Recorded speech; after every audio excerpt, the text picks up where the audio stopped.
Question number 152 will take. This question number 152 was asked in November 2023 exam for 8 marks only. Question मैं आपकी book से पढ़ता हूँ. Question आपकी बुक में आ जाइए, जहाँ पर भी 152 नंबर दिखेगा, towards the end of the chapter दिखेगा. Expected return on the two stocks against BSE Sensex returns are given in the following table under scenarios bullish and bearish. अगर आप देखेंगे तो क्वेश्चन लगभग सेम है. यहाँ पर भी आपको उन्होंने मार्केट रिटर्न दिया है. Scenario 1 bullish, scenario 2 bearish. Bullish मतलब मार्केट का भाव बढ़ेगा, बेयरिश मतलब मार्केट गिरेगा. स्टॉक आर का रिटर्न दिया हुआ है, स्टॉक जेड का पिछले क्वेश्चन जैसा ही है. सेंसेक्स का रिटर्न दोनों सिनारियो में है, आर का रिटर्न दोनों सिनारियो में है, जेड का रिटर्न दोनों सिनारियो में. सिर्फ इस बार क्या किया, बेयरिश केस में नेगेटिव नेगेटिव लिखा है, तो कैलकुलेशन में स्टूडेंट गलती कर सकता है. बस उतना डिफरेंस है, बाकी क्वेश्चन सेम है. You are required to compute beta of the two stock. पहला क्वेश्चन सेम है.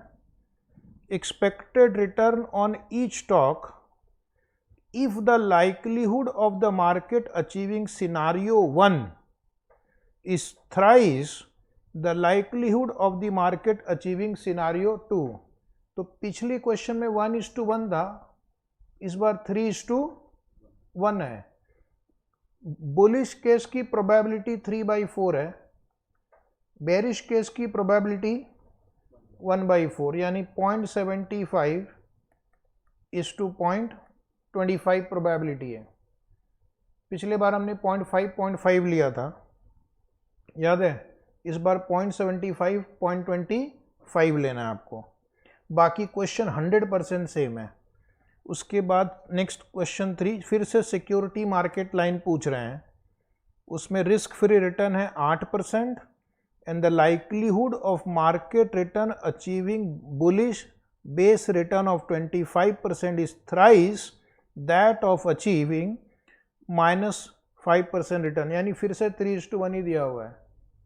तो आपको क्या करना है, स्टॉक का रिटर्न भी इसी प्रोबेबिलिटी से निकालना है, मार्केट का रिटर्न भी इसी प्रोबेबिलिटी से निकालना है, और उसके बाद सिक्योरिटी मार्केट लाइन का इक्वेशन लिखना है. सिक्योरिटी मार्केट लाइन का इक्वेशन जो भी बनेगा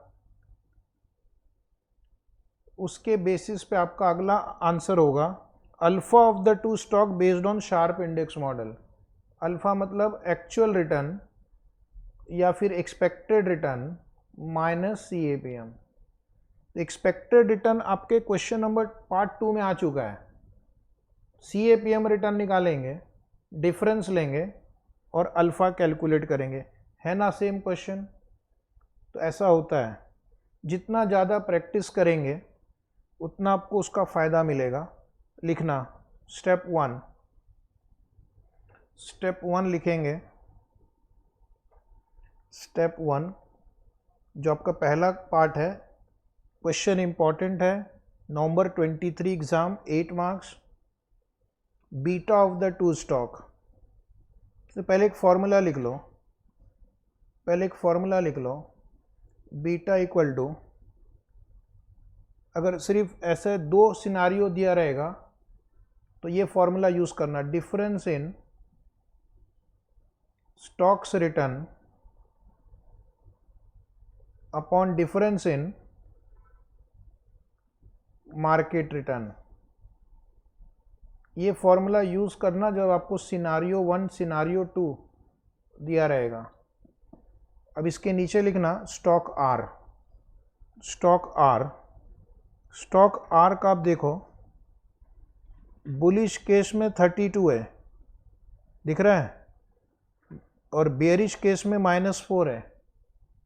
तो डिफरेंस लिखना 32 माइनस फिर से -4. यहाँ पर स्टूडेंट कैलकुलेशन में मिस्टेक कर सकता है, और डिनोमिनेटर में मार्केट का रिटर्न देखना 25 माइनस -5. ज़रा सॉल्व करना कितना आ रहा है.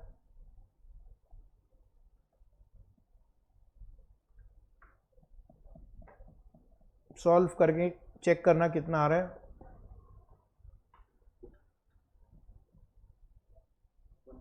1.2 आ रहा है, ठीक है, 1.2 आ रहा है। अब उसके नीचे लिखना स्टॉक जेड, स्टॉक जेड का beta, beta equal to last line of the table 18 minus, फिर से ब्रैकेट में -3 डिवाइड बाई 25 माइनस ब्रैकेट में -5, तो 18 माइनस माइनस मतलब प्लस हो जाएगा, 21 divide by 30, 21 divide by 30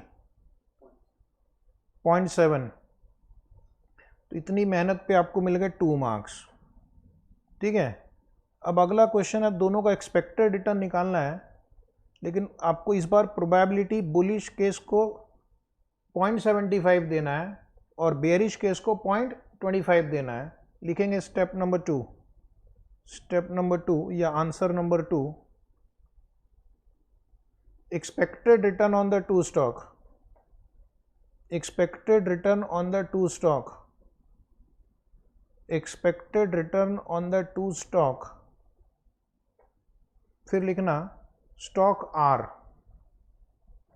question सामने है, स्टॉक आर का 32 की प्रोबेबिलिटी 0.75 लिखना है इस बार, 32 की प्रोबेबिलिटी 0.75 प्लस ये जो -4 है, दिख रहा है -4, उसकी प्रोबेबिलिटी 0.25 है। ठीक से सॉल्व करना, पहला नंबर पॉजिटिव आएगा, दूसरा नंबर नेगेटिव आएगा।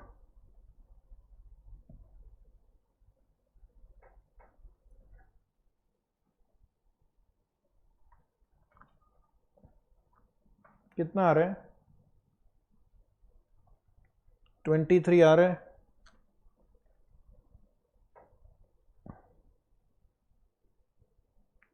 $23 आ रहा है, बहुत सुंदर।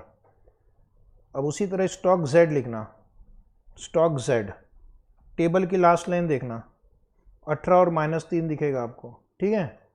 18 की प्रोबेबिलिटी 0.75 है, इसको मल्टीप्लाई करेंगे, प्लस -3 की प्रोबेबिलिटी 0.25 है, 3:1 यानी 75%, 25%। जरा कैलकुलेशन चेक करना, कैलकुलेशन चेक करना,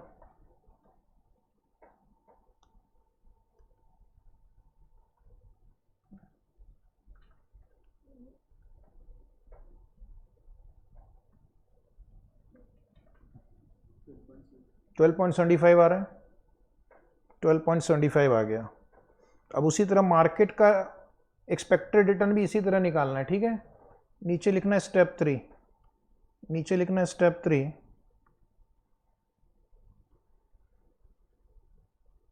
expected return of market portfolio, expected return of market portfolio equal to 0.75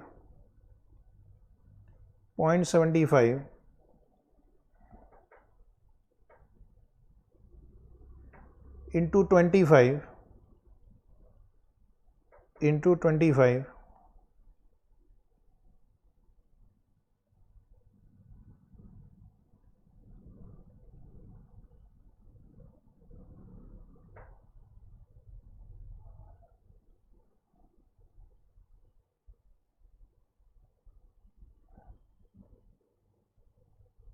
plus 0.25 into -5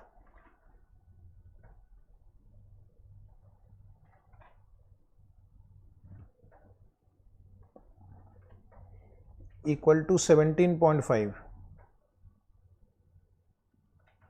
equal to 17.5।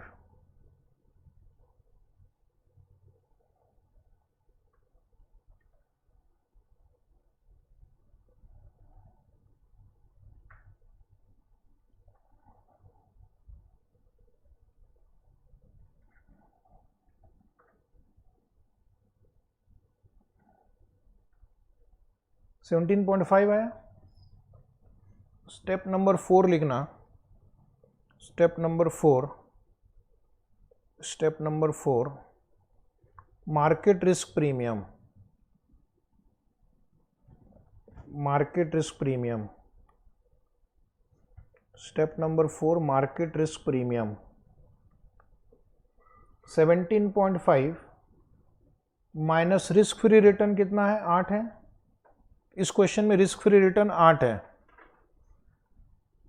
इस क्वेश्चन में रिस्क फ्री रिटर्न 8 है, तो कितना हो गया 9.5 आ रहा है 9.5।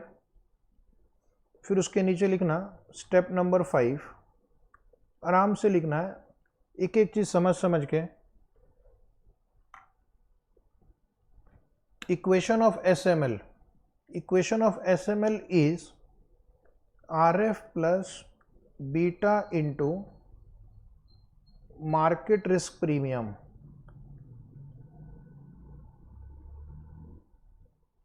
RF plus beta into market risk premium, RF plus beta into market risk premium. Next line लिखना required return equal to, required return equal to, required return equal to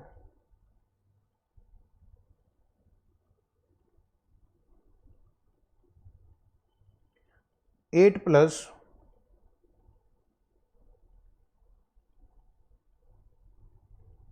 9.5 beta, 8 plus 9.5 beta, 8 plus 9.5 beta लिखा। तो ये आपका आ गया required return निकालने का formula. तो अगले आंसर में जब आप अल्फ़ा निकालोगे तो सिर्फ बीटा की वैल्यू चेंज कर देना, तो CAPM रिटर्न आ जाएगा और उसको एक्सपेक्टेड रिटर्न से माइनस कर देना। लास्ट स्टेप, कितने स्टेप हो गए, 5। Step 6, alpha for stock R and Z, alpha for the stock R and Z। तो पहले लिखेंगे formula, alpha is equal to expected return minus CAPM return.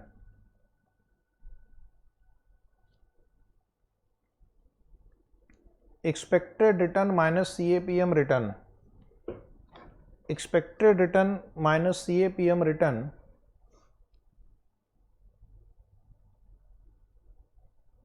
Expected return हमने ऑलरेडी निकाला है, लिखो नीचे alpha for stock R,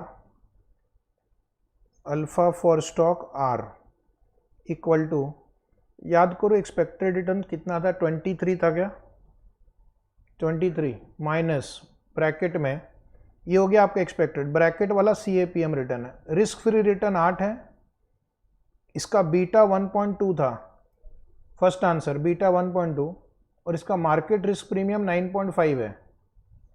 market risk premium अभी अभी ऊपर लिखा ना आपने SML इक्वेशन में 9.5 है ना, 9.5 बीटा है।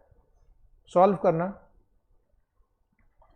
सॉल्व करेंगे, क्या करेंगे, सॉल्व करेंगे। तो ये आपका आंसर 3.6% आ रहा है, 3.6%।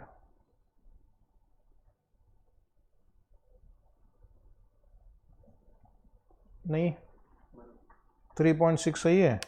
पहले ब्रैकेट वाले हिस्से को सॉल्व करो, 9.5 इंटू 1.2 प्लस 8, 19.4 आ गया। मैं उसको 23 से कंपेयर करेंगे, 3.6 पॉजिटिव आ रहा है, तो पॉजिटिव मतलब अंडर वैल्यूड है। अगर आपकी अगली एग्जाम में पूछे कि क्या करना है तो स्टॉक R को बाय करेंगे। एक last answer, alpha for stock Z, alpha for stock Z। तो स्टॉक Z का जरा एक्सपेक्टेड रिटर्न चेक करना, सेकेंड स्टेप में 12.75 था, 12.75 माइनस CAPM रिटर्न होगा 8 प्लस बीटा 0.7 चेक करना फर्स्ट स्टेप में, फर्स्ट स्टेप में 0.7 है इंटू 9.5, सॉल्व करके बताना कितना आ रहा है। 9.5 इंटू 0.7 प्लस 8, ये हो गया 14.65, 12.75 माइनस 14.65 नेगेटिव 1.9 आ रहा है, यस। तो ये हो गया ओवर वैल्यूड सेल। एग्जाम में पूछ सकते हैं कि क्या करना चाहिए, तो फिर आपको सेल और बाय लिखना है, ठीक है। तो ये हमारा अल्फ़ा पे भी 3 क्वेश्चन हमने करवा दिए, उसमें से 2 आपके एग्ज़ाम के ही क्वेश्चन थे। तो today we will stop here and we will continue tomorrow.